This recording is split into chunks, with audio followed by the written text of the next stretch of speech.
تو بچوں آج ہمیں کس کے بارے میں پڑھنا ہے؟ نماز جنازہ کے بارے میں. کس کے بارے میں؟ نماز جنازہ کے بارے میں. اور اس کے اندر یہ ہے اللہ کے نبی صلی اللہ علیہ وسلم نے فرمایا جب آپ کسی کی خبر یہ سنو کہ وہ فوت ہو گیا ہے یعنی اس دنیا سے رحلت فرما گیا ہے, اس دنیا سے چلا گیا ہے, تو اس وقت کیا دعا پڑھنی چاہیے؟ انا للہ و انا الیہ راجعون پڑھنا چاہیے, اور اس کی تجہیز و تکفین جو ہے اس کی تیاری کرنی چاہیے. اور اس کے ساتھ ساتھ ہمیں کیا کرنا چاہیے؟ قبر جب تیار ہو جائے یعنی جب قبر کیا ہو جائے؟ تیار ہو جائے, تو اس وقت ہمیں کیا کرنا چاہیے؟ نماز جنازہ ادا کر کے اس کو اپنی قبر کی طرف یعنی جو اس کی منزل ہے اس کی طرف رواں ہونا چاہیے. اور نماز جنازہ کے لیے جب ہم رواں ہو یعنی ہم جب نماز جنازہ پڑھنے کی بالکل وقت قریب ہو یعنی اب ہم 1 منٹ یا 1.5 منٹ کے بعد نماز جنازہ پڑھیں گے, تو اس وقت یہ فکر کرنی چاہیے کہ آنے والے وقت میں مجھے بھی سامنے رکھ کر میرا بھی نماز جنازہ پڑھایا جائے گا, میرا بھی نماز جنازہ پڑھایا جائے گا. اس کی فکر کرنی چاہیے کہ مجھے بھی یہ دنیا کیا کرنی ہے؟ چھوڑنی ہے.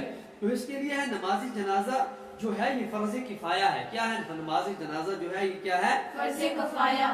اب فرض کفایہ, اب فرض کفایہ کس کو کہتے ہیں؟ اب فرض کفایہ اس کو کہتے ہیں جو ہر ایک پر فرض ہو, جو ہر ایک جو ہے کیا ہے یہ ایک ایسا فرض کو کہتے ہیں جو ہر ایک پر فرض ہو. اگر چند لوگ پڑھ لیں تو تمام لوگ ادا نہ کرنے کی سے گناہ سے بری ہو جائیں.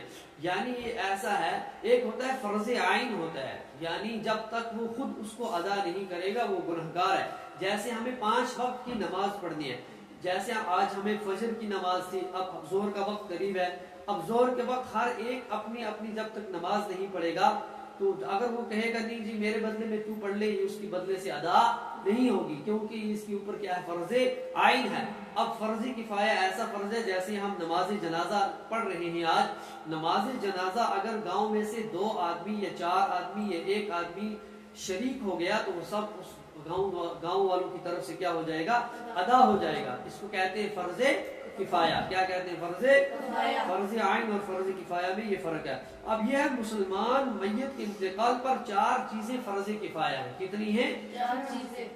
سب سے پہلے غسل دینا. اب ظاہر سی بات ہے جب مردہ کو ہم غسل دیں گے یعنی جب کوئی انتقال کر جاتا ہے, جب اس کو غسل دینے کا وقت آتا ہے یعنی اس کو غسل دیتے ہیں تو اس وقت کیا ہوتا ہے؟ صرف کیا کرتے ہیں 2-3 آدمی کیا مل کر کیا کرتے ہیں؟ اس کو غسل, نہ کہ سب محلے والے, نہ کہ سب لوگ, ہے نا. اب وہ یہ ہو گیا کہ وہ سب کی طرف سے کیا ہو جاتا ہے, جو بھی وہاں شریک ہوئے ہوں وہ سب کی طرف سے ادا.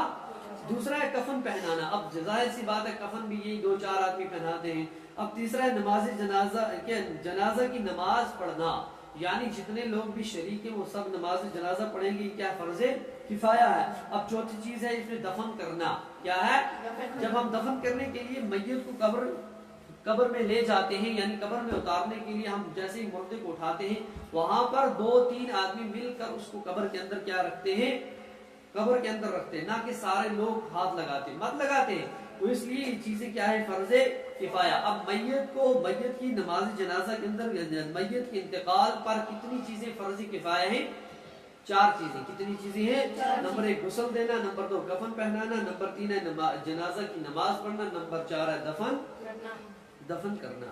اب ہے کسی مسلمان کے فوت ہو جانے پر اس کی تجہیز و تکفین میں شریک کرنا اور نماز جنازہ ادا کرنے کے بعد اس کو قبر میں دفن کرنے تک وہاں موجود رہنا بڑے ثواب کا باعث ہے. رسول اللہ صلی اللہ علیہ وسلم نے ارشاد فرمایا جو شخص جنازے میں شریک ہو کر صرف نماز جنازہ پڑھے تو اس کو 1 قرات ثواب ملے گا, اور جو شخص جنازہ کی نماز پڑھنے کے بعد دفن میں شریک ہو تو اس کو 2 قرات ثواب ملے گا. معلوم کیا گیا کہ 2 قرات کا مقدار کیا ہے, تو آپ صلی اللہ علیہ وسلم نے فرمایا 2 بڑے پہاڑوں کے برابر ہے.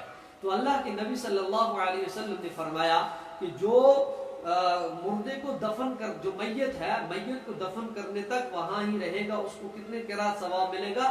2 قرات کا ثواب ملے گا. یعنی 2 بڑے بڑے پہاڑوں کی مقدار اس کو کیا ملے گا؟ ثواب ملے گا. اب نماز جنازہ کی شرطیں کیا ہے یعنی نماز جنازہ کی کیا کیا شرطیں ہیں؟ سب سے پہلے میت کا مسلمان ہونا یعنی جس کی ہم نماز جنازہ پڑھ رہے ہیں وہ کیا ہونا چاہیے؟ سب سے پہلے مسلمان ہونا چاہیے. دوسرا یہ ہے کہ میت کا پاک ہونا یعنی جب ہم اس کو غسل دے کر نماز جنازہ پڑھتے ہیں, نہ کہ ہم غسل دیے بغیر اس کی نماز جنازہ نمبر 1 ہے میت کا پاک ہونا، نمبر 1 ہے میت کا مسلمان ہونا، نمبر 2 ہے میت کا پاک ہونا، نمبر 3 ہے کفن کا پاک ہونا، یعنی جو ہم نے اس کو پہنایا کفن ہے وہ کفن بھی کیا ہونا چاہیے؟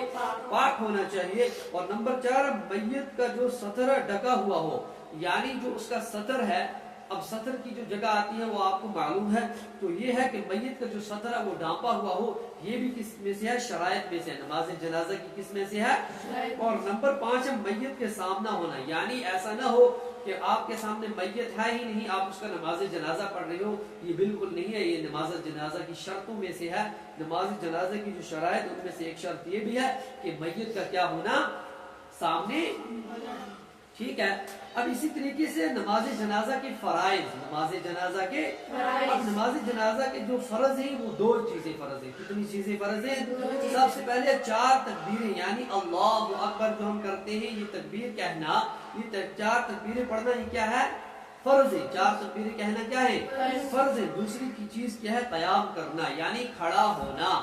کھڑا ہونا اس کو قیام بھی کہتے ہیں، یعنی قیام ہونا، یعنی جب ہم مردے کے پیچھے سامنے کھڑے ہوتے ہیں تو یہ کیا ہوتا ہے؟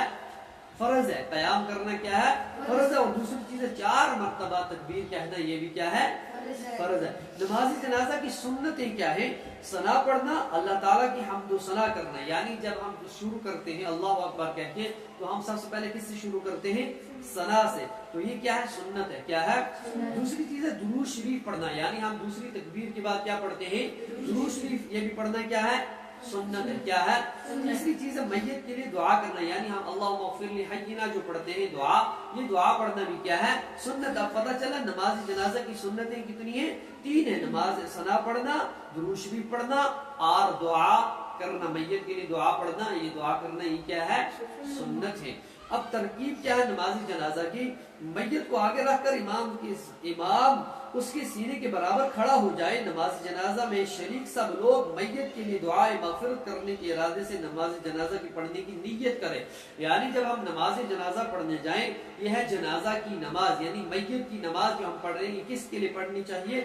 ہمیں یہ نیت ہونی چاہیے کہ ہم اس کی مغفرت کے لیے، یعنی اس کی جو ہے معافی تلافی کے لیے ہم اس کی نماز جنازہ پڑھ رہے ہیں، یہ ارادہ ہونا چاہیے۔ نماز جنازہ دراصل میت کے لیے دعائے مغفرت ہے۔ کیا ہے؟ دعائے، یعنی جیسے ہمارے گھر میں ہمارا کوئی پڑوسی ہے، جب دنیا سے کوئی چلا جاتا ہے اس کے پیچھے ہم کیا کرتے ہیں؟ دعا کرتے ہیں، یا اللہ اس کی قابل مغفرت فرما، اس کو اعلیٰ درجات بلند فرما، اس کی ہر ایک گناہ کو، ہر ایک کوتاہی کو، ہر ایک جو بھی اس کی غلطی کوتاہی ہے اس کو کیا کر؟ معاف کر۔ اب یہ پتہ چلا کہ نماز جنازہ کیا ہے؟ مغفرت کے لیے، میت کے لیے مغفرت دعا ہے۔ مغفرت کیا ہے؟ مغفرت کے لیے ہم دعا کرتے ہیں۔ نیت کر لینے کے بعد دونوں ہاتھ کانوں تک اٹھا کر تکبیر تحریمہ کہیں اور ہاتھ باندھ لیں، ثنا پڑھیں۔ اب ثنا بھی آپ کو پتہ ہے، سبحانک اللہم و بحمدک، ہے نا، سبحانک اللہم و بحمدک و تبارک اسمک و تعالی جدک و جل ثناؤک و لا الہ غیرک۔ بہتر ہے یہ دعا پڑھیں۔ اگر کبھی کبھار ایسا ہو کہ آپ کو یہ دعا یاد نہ ہو، جو آپ نماز کے اندر ثنا پڑھ دیں، سبحانک اللہم و بحمدک و تبارک اسمک و تعالی جدک و لا الہ غیرک، وہ دعا بھی آپ پڑھ سکتے ہیں۔ اب اس کے بعد دوسری تکبیر کے بعد ہم کیا کرتے ہیں؟ اللہ اکبر کے کبرا پڑھنے پر ہمیں کیا پڑھنا چاہیے؟ ہمیں درود شریف پڑھنا چاہیے۔ اللہم صلی علی محمد وعلی آل محمد کما صلیت علی ابراہیم وعلی آل ابراہیم انک حمید مجید۔ اللہم بارک علی محمد وعلی آل محمد کما بارکت علی ابراہیم وعلی آل ابراہیم انک حمید مجید۔ جو یا دوسرا درود شریف جو اصل میں نماز جنازہ کے اندر پڑھا جاتا ہے، اللہم صلی علی محمد وعلی آل محمد کما صلیت وسلمت وبارکت ورحمت وترحمت علی ابراہیم وعلی آل ابراہیم انک حمید مجید۔ سب سے پہلے تو یہ درود شریف پڑھنا چاہیے۔ اگر کسی کو یہ درود شریف نہ آتا ہو تو وہ نماز والا بھی درود شریف پڑھ سکتا ہے، ٹھیک ہے۔ اب اس کے بعد ہے بالغ مرد یا عورت کی میت ہو تو یہ دعا پڑھیں، کیونکہ اگر نماز جنازہ جو ہم پڑھ رہے ہیں وہ بالغ مرد ہے یا بالغ عورت ہے تو اس کی نماز جنازہ کے اندر آپ کو پتہ ہے، اللہم اغفر لحینا ومیتنا وشاہدنا وغائبنا وصغیرنا وکبیرنا وذکرنا وانثانا، اللہم من احییتہ منا فاحیہ علی الاسلام ومن توفیتہ منا فتوفہ علی الایمان۔ تو یہ دعا اس کے لیے پڑھنی چاہیے۔ اور اس کے بعد اگر نابالغ کیا ہو، نابالغ لڑکی کی نماز جنازہ ہو تو اس میں یہ دعا پڑھنی چاہیے، اللہم اجعلھا لنا فرطا وجعلھا لنا اجرا وذخرا